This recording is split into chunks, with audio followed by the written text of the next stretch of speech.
Persona 4, a narrative experience I never thought I'd have the pleasure of enjoying just a year ago. I don't remember when I started Persona 4. It was a while ago and I put it off for so long, not at all helped by getting Persona 5 Royal one Christmas. Still, I ended up finishing it on March 23rd, 2023, and being my first exposure to this franchise, it'll hold a special place in my heart as one of my favorite games of all time because of how engaging and amazing the narrative and setting is, along with the lovable cast of characters that took my heart far more than any Phantom Thief could. This is going to be a lot more of a serious video. I've made the first script in the history of my channel, and all for professing my love for this game franchise that made me feel like playing games again, and touching on two other games, that I've played in this franchise, and I'm playing right now. And with that, let's get this out of the way. Spoilers for Persona 3, 4, and 5. Now, where to begin? Well, obviously, where I began in this franchise, the fighting game. This may be a bit of a curveball since I never talked about it before. I've been planning on it, but I just haven't been able to talk about it. But I love fighting games. I started off as a kid with Tekken 6, a wee little boy, unsure, didn't know about move lists, and I was just pressing buttons, and I've now become the local fighting game guy at my school. Though, there was another local fighting game guy at my school, and he introduced me to Persona 4 Arena Ultimax. When I first played it, I didn't understand who these people were. I obviously couldn't tell the difference between the Persona 3 and 4 characters, so these all just seemed like generic anime characters. But when I asked my friends, about the Persona franchise, started jokingly talking to me about all the worst parts of the game, like Kanemata, and how in Persona 3 Portable, apparently you can date him, and Futaba, who they misled me into believing was the main character's stepsister. But the more and more I jokingly asked them about what's this in Persona, what's that in Persona, the more genuinely curious I get. And eventually, I came. This was around the peak of my emulation craze, and I was so obsessed with playing games on my phone like Yakuza and Tekken 3, these old console games that I can now just have on my phone. And the thought crossed my mind, why not just start playing a Persona game? So I got the ISO file for Shin Megami Tensei Persona 4 for my PS2 emulator on my phone, and I just started. I remember the beginning of the game felt so long, and I was trying to play this in school, so I didn't have all the time in the world to just spend on this opening, which was really slow, and I jokingly just started asking all my friends, why is this taking so long? What could possibly be taking this long for me to get to the actual gameplay of Persona?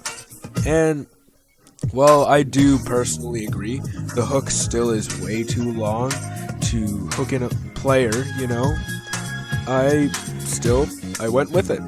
And playing for the first time, getting to Shadow Yosuke, I jokingly thought that this would be a really easy game.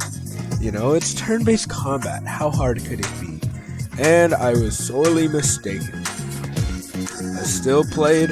I got folded. I got absolutely folded by Shadow Yukiko and Shadow Kanji especially, before the difficulty began to go down ever so slightly.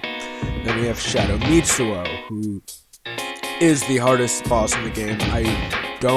I don't care what you say, if you disagree or not. Shadow Mitsuo is just the hardest boss in the game. And, well, nothing else was really harder than that. One issue I have with Persona 4 is the way bosses just don't have a gimmick after Shadow Mitsuo. They're just damage sponges that have a unique attack at a certain point, rather than a legitimate gimmick that makes the boss stand out. For example, Shadow Mitsuo has his whole video game gimmick, where he becomes like the hero of the game or whatever, and he has the whole mechanic with the Bloxy sort of main character thing that he has in his head that attacks you, it rebuilds itself, and you have to fight it again. It's annoying, but it's still a genuine gimmick that makes the boss stand out. Same for dungeons. There's no incentive for exploration in this game, even less so than Tartarus in Persona 3, though Persona 4 to me was all about the narrative. I love the story. For context, this was around the time I finished JoJo's Bizarre Adventure Diamond is Unbreakable. Small town murder mystery part, you know? I was a huge fan of this game.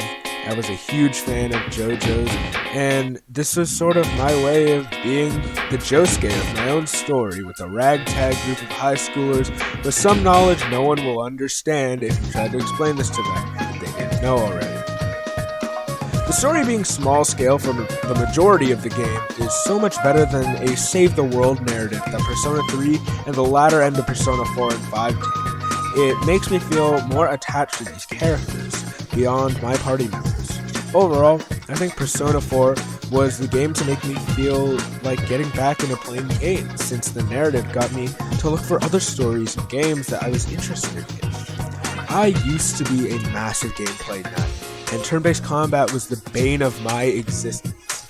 Now, I see the narrative as the best part of the game, just complemented by a good system that may or may not be turn-based. But what came before I left Inaba? I saved Tokyo. Persona 5. The first Persona game I beat. It was bold, flashy, and stylish. Just the game I needed to hook me into this franchise.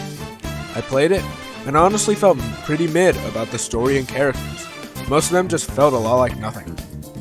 I didn't care about half of my party members, and I didn't want to hang out with anyone apart from Ryuji, who felt the most like a friend of mine.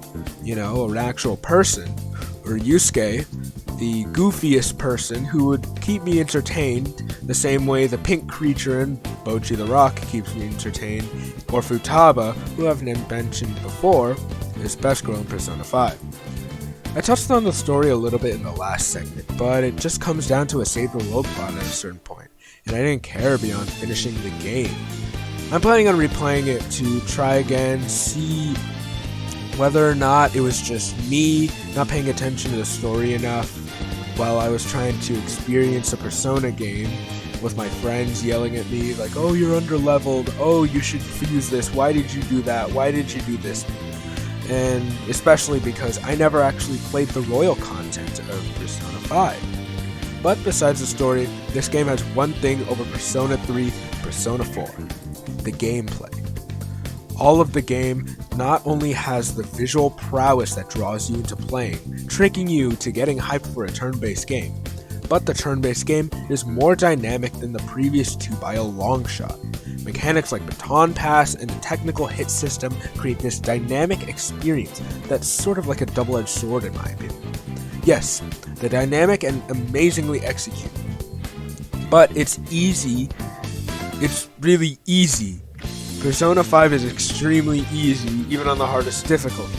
It was great for me as a newcomer to this franchise, and to turn-based games as a whole, you know, after I stopped playing Persona 4 for a short time, but I imagine the veterans' disappointment at seeing how easy it is to steamroll this game. There are pros and cons that mostly sum up to ease of gameplay, and I think that's why this is the best beginner Persona game, as the best way to introduce people to this franchise. And, well, I'd say it works. A lot of people, including myself, have become Persona fans because of Persona 5 largely. And honestly, I think for a beginner game, that's all it really has to do. And where am I now? I'm not planning on playing Persona 4 Golden.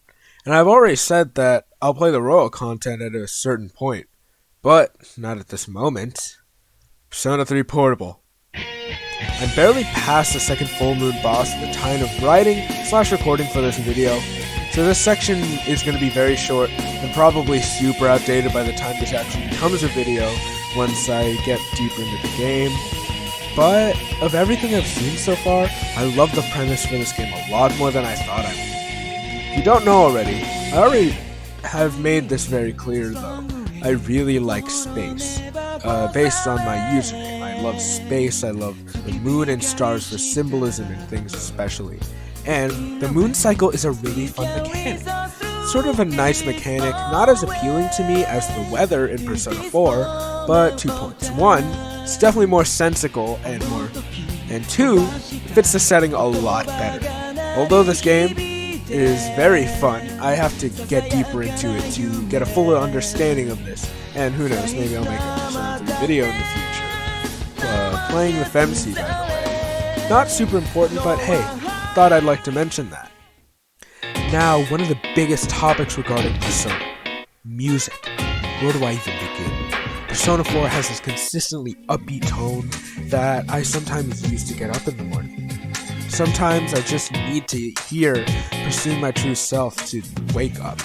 But, speaking of getting up in the morning, Persona 5.